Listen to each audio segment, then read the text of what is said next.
Alright, so it's Little Boy Vice back with another video. Figured I'd come to y'all with an update video on the banshee and what's been going on lately. I know it's been a minute, probably about 2 months now since I made a video. So yeah, needless to say, this banshee been taking me through hell, so that's one reason why I haven't made a video. I had to take a couple parts apart. I had to change parts, but it's all a learning process. You guys are witnessing this with me. This is my first build, so I'm not ashamed to share that with y'all. I have wasted a lot of money. I got scammed a couple times.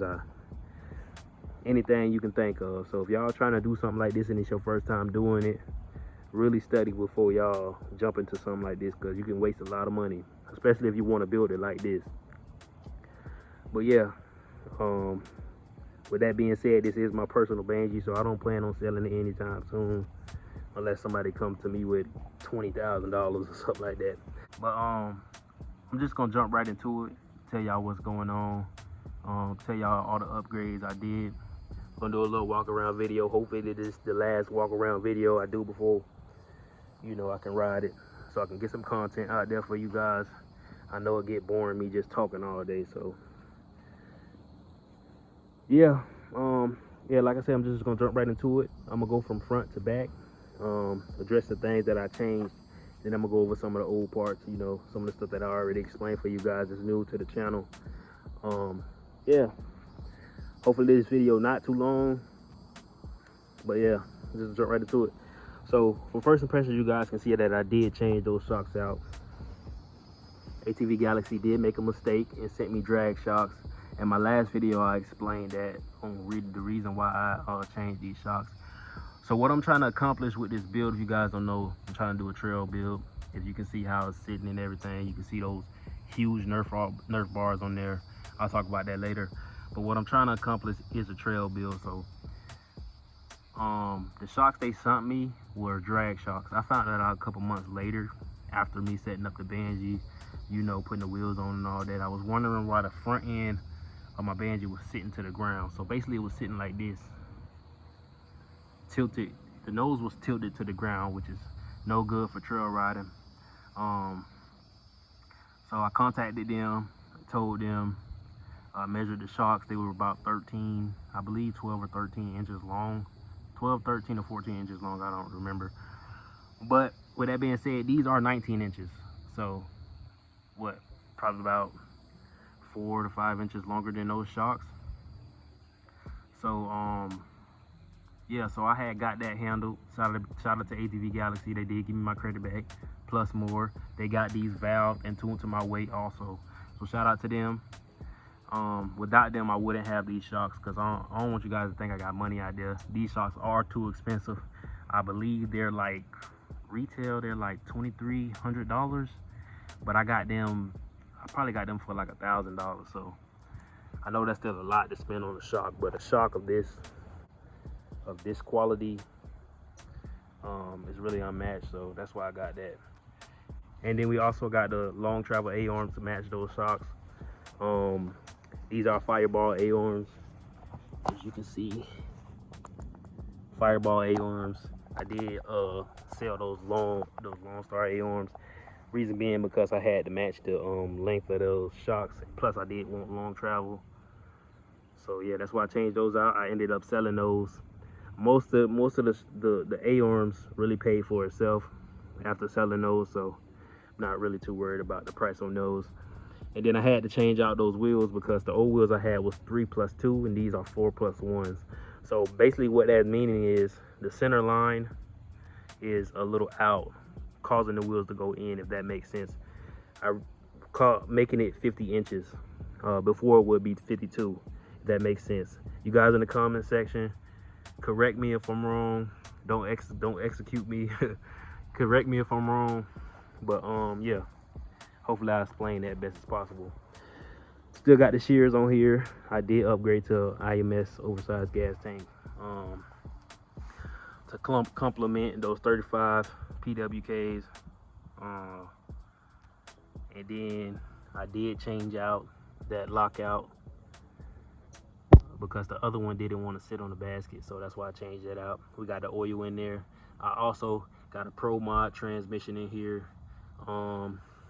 The whole engine is powder coated, spice black, and I did have to change that head out because we had a minor leak. So I did change it out. It was something wrong with that head. It was actually a major leak.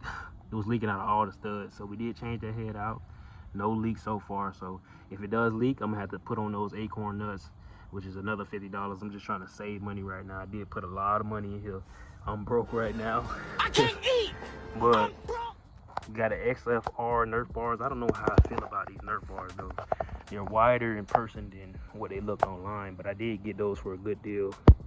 Paid like $100 for those. I went ahead and got them powder coated. So I'm gonna run them for now. In the future, I'll probably change to a different Nerf bar. Like I said, we do have those shears. See my reflection off of those. But yeah, in the future, I'm probably gonna change out the stator case and the other case on the other side. Probably gonna get one of those Top Dog racing cases that they brought out where you can see the propeller for the coolant.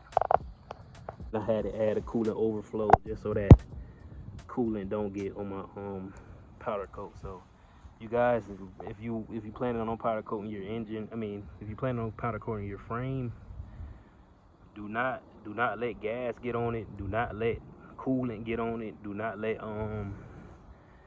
any type of oil, because it will either bubble or chip it. Powder coat isn't as strong as you guys think it is. So that's just me warning you now, because I have chipped this already and I haven't even rode it yet. Kind of scared to ride it on the dirt, to be honest. But yeah, we still got to install the chain. Still got to do the tune, bleed the brakes. Still got to do that alignment that I always be talking about. But yeah, flex handlebars, McGurk clutch, hydraulic clutch. We got a Henson clutch basket in here. But yeah, we did get those polished. Rolling over at Clear Visions polished those. So anybody in the Southwest Florida area, contact Roland if y'all want stuff polished. He polished those and he polished my rear linkage, as you can see. And this color is blueberry, Illusion Blueberry, if y'all wondering. But yeah, trying to think of something else I didn't go over. Oh yeah, and then we did change that pingle out. I'm gonna show a picture. I had bought that pingle from Vito's, which I think they just resell Chinese parts. I'm figuring that out now. So I don't want to say don't buy stuff from Vito's, but be cautious when you buy stuff from Vito's. Because if you go on eBay and match those with the Chinese parts, they look like the same as Vito's selling. They just upsell it. And I'm kind of scared because I got these shears from Vito's too. So yeah, you can see these are Alba wheels. You can see these look real nice. A lot of people hate Alba, but I never had a problem with Alba. I wouldn't put performance parts on my stuff, but wheels, I'll go as far as wheels with Alba. I wouldn't put performance Alba stuff on here.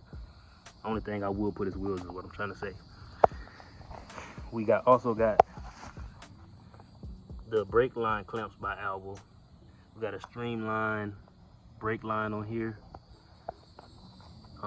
which I thought was too short, but they pretty good. Then we got the brute force, I believe, by American Star tie rod ends. They're thicker than the other ones, the 12mm to be exact. I said we got a 35mm carbs on here. Then we do got the uni filters with outer wears. So I thought of this idea. I don't know if this will work or will it limit air, but I thought of this idea on how to protect the filters more. This is just an extra line of defense. So if you guys want to try that out, I'm the one who invented it. But anyways, we did get these pipe.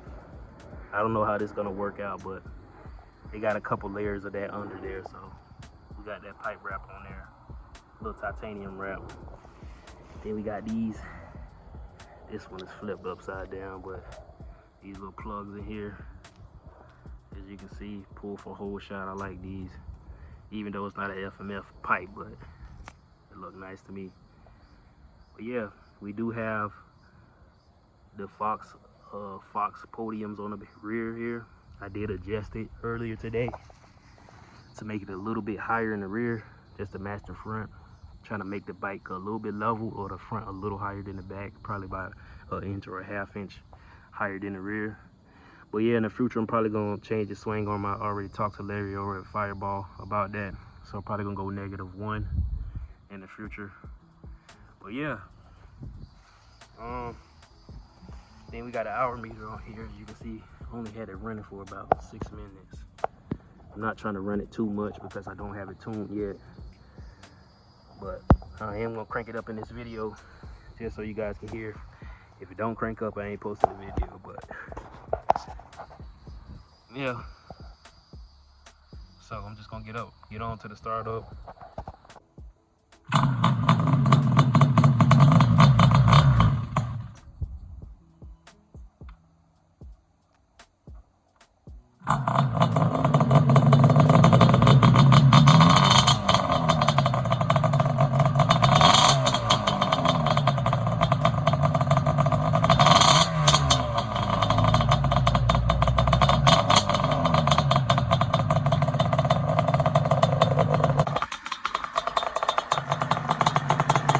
Alright, of course it needs a tune up, but you can see it's running strong.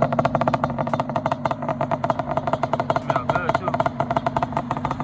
But yeah.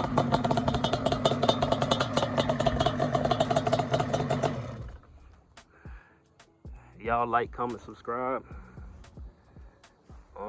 And you already know, if you ain't biking, you ain't lifing.